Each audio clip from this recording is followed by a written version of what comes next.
ప్రభుత్వ భూముల పరిరక్షణలో హైడ్రా తీరుపై ఆరోపణలు వెల్లువెత్తుతున్నాయి. ఐలాపూర్ భూములకు ఒక నీతి, నాదర్గుల్ భూములకు మరో నీతిని పాటించడంపై విమర్శలు వ్యక్తమవుతున్నాయి. అయితే ఐలాపూర్లో 2.5 ఏళ్లుగా జరుగుతున్న నిర్మాణాలపై మౌనంగా ఉండి ఇప్పుడు కూల్చివేతలు చేపట్టడంపై సర్వత్రా చర్చ జరుగుతున్నది.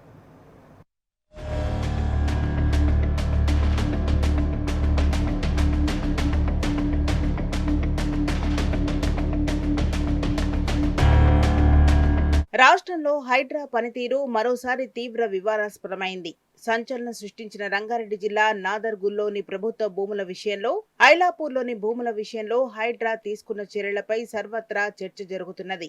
సాక్షాత్తు రాష్ట్ర రెవెన్యూ శాఖ మంత్రి సచివాలయం వేదికగా నాదర్గుల్ భూములను ప్రభుత్వ భూములుగా ప్రకటించగా, హైడ్రా కమిషనర్ మాత్రం వాటిని ప్రైవేట్ భూములుగా నిర్ధారించాడు. మరోవైపు వారం రోజుల పాటు నిఘా వేసి భారీ బుల్డోజర్లతో ఐలాపూర్లోని నిర్మాణాలను హైడ్రా బుల్డోజర్ నేలమట్టం చేసింది.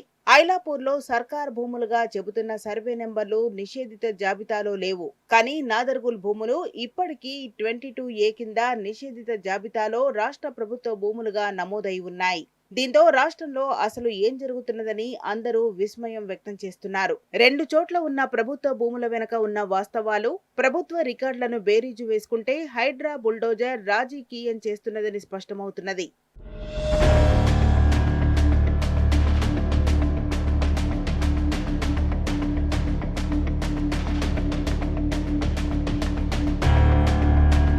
సంగారెడ్డి జిల్లా అమీన్పూర్ మండలం ఐలాపూర్లో సర్వే నెంబర్ 1 నుంచి 220 వరకు 1263 ఎకరాల భూమి ఉన్నది. ఈ భూమి నిజాంకు చెందినదిగా రికార్డుల్లో ఉన్నది. వీటిని సర్ఫే ఖాన్ భూములుగా పిలుస్తారు. పూర్వం ఈ భూములకు యజమానిగా ఇమాం అలీ ఉండగా ఆయన ముస్తఫా హుసేన్ కు వాటిని విక్రయించారని చెబుతారు. 1956కు పూర్వమే మోజిజ్ కమిటీ ఈ భూములకు ముస్తఫా హుసేన్ ను పట్టాదారుగా గుర్తించాలని ఆదేశాలు జారీ చేసింది. 1958లో ముస్తఫా చనిపోయిన తర్వాత ఆయన వారసులు ఫౌతీ కోసం దరఖాస్తు చేసుకున్నారు. మరోవైపు పాత యజమాని ఇమాం అలీ వారసులు సైతం అవి తమకు చెందిన భూములుగా క్లెయిమ్ చేశారు. ఇరు వర్గాల మధ్య నెలకొన్న వివాదం 1960 దశకంలో మెదక్ జిల్లా అదనపు కలెక్టర్ ముందు విచారణకు వచ్చింది. 1870 దశకంలో ఇరు వర్గాలు జిల్లా కోర్టును ఆశ్రయించగా చివరకు రాజీ డిక్రీ వెలువడింది. కోర్టు డిక్రీ ప్రకారం రెవెన్యూ అధికారులు ఇద్దరు వారసుల పేర్లను రికార్డుల్లో చేర్చి సంబంధిత వాటాలతో డిక్రీని ప్రకటించారు. ఆ తర్వాత భూ సంస్కరణల సీలింగ్ చట్టం 1975 అమల్లోకి వచ్చింది. దీంతో సుమారు 861 ఎకరాలను సీలింగ్ సర్ప్లస్ గా నిర్ధారించారని హైడ్రా కమిషనర్ రంగనాథ్ విడుదల చేసిన ప్రకటనలో ఉన్నది. 1981లో సప్లిమెంటరీ సేత్వార్లో పట్టా భూమిగా ఉండడంతో దాని ఆధారంగా కొందరు రైతులకు కోర్టుల నుంచి తీర్పులొచ్చాయి. దీంతో సర్వే నెంబర్ 119 నుంచి 220 వరకు 408 ఎకరాల విస్తీర్ణంలో రాజగోపాల్ నగర్ పేరిట 1983లో లేఅవుట్ చేసి ప్లాటుగా విక్రయించారు.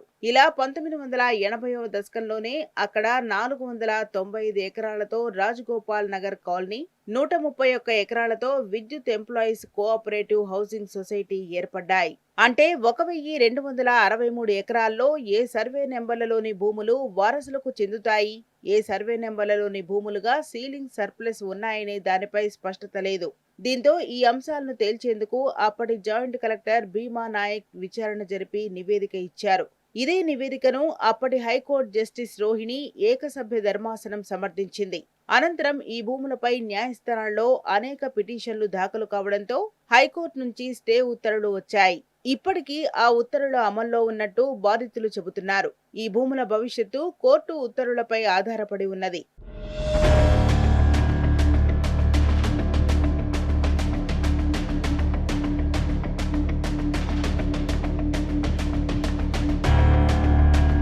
రంగారెడ్డి జిల్లా బాలాపూర్ మండలంలోని నాదర్గుల్ సర్వే నెంబర్ 613లో ఉన్న 373.22 ఎకరాల భూమి 1954-55 కాస్రా పహాణీలో దస్తగర్దన్ పట్టాదారు కాలంలో శివరాజ్ ఇలాకాగా నమోదైంది. అప్పటి నుంచి ఈ క్షణం వరకు రెవెన్యూ రికార్డుల్లో అది ప్రభుత్వ భూమిగానే కొనసాగుతున్నది. 22A నిషేధిత జాబితాలో భూములు ఉన్నాయి. 2006లో ఈ భూములపై రిజిస్ట్రేషన్ల ప్రక్రియ మొదలు కావడం, రంగారెడ్డి జిల్లా కోర్టు, హైకోర్టు చివరకు సుప్రీంకోర్టు దాకా అనేక పిటిషన్లు దాఖలు కావడంతో కొన్నిసార్లు ప్రైవేటుకు మరికొన్నిసార్లు ప్రభుత్వానికి అనుకూలంగా తీర్పులొచ్చాయి. 2015లో అవి ప్రైవేటు భూములుగా సుప్రీంకోర్టు తీర్పిచ్చింది. అయినా రెవెన్యూ రికార్డుల్లో మ్యూటేషన్ ప్రక్రియ జరగలేదు. పైగా మ్యూటేషన్ ప్రక్రియ చేయకపోవడంపై ప్రైవేటు వ్యక్తులు హైకోర్టును ఆశ్రయించగా సింగిల్ బెంచ్, డివిజన్ బెంచ్ రెండు చోట్ల ప్రభుత్వానికి అనుకూలంగా తీర్పులొచ్చాయి. వాటిని సవాల్ చేస్తూ ప్రైవేటు వ్యక్తులు తిరిగి సుప్రీంకోర్టును ఆశ్రయించారు. ప్రస్తుతం ఆ కేసు కొనసాగుతున్నది. ఉమ్మడి రాష్ట్రంలో కాంగ్రెస్ ప్రభుత్వమే 2005 మార్చిలో 373.22 ఎకరాల భూములు ప్రభుత్వానికి చెందినవిగా పేర్కొంటూ సుదీర్ఘమైన కౌంటర్ అఫిడవిట్ దాఖలు చేసింది. ఇందుకనుగుణంగానే రాష్ట్ర రెవెన్యూ శాఖ మంత్రి పొంగులేటి శ్రీనివాసరెడ్డి అవి ప్రభుత్వ భూములేనని ప్రకటించి వాటిని తమ ప్రభుత్వం కాపాడుతుందని చెప్పుకొచ్చారు. కానీ హైడ్రా మాత్రం ఇప్పటి వరకు అటువైపు కన్నెత్తి చూడటం లేదనే ఆరోపణలున్నాయి.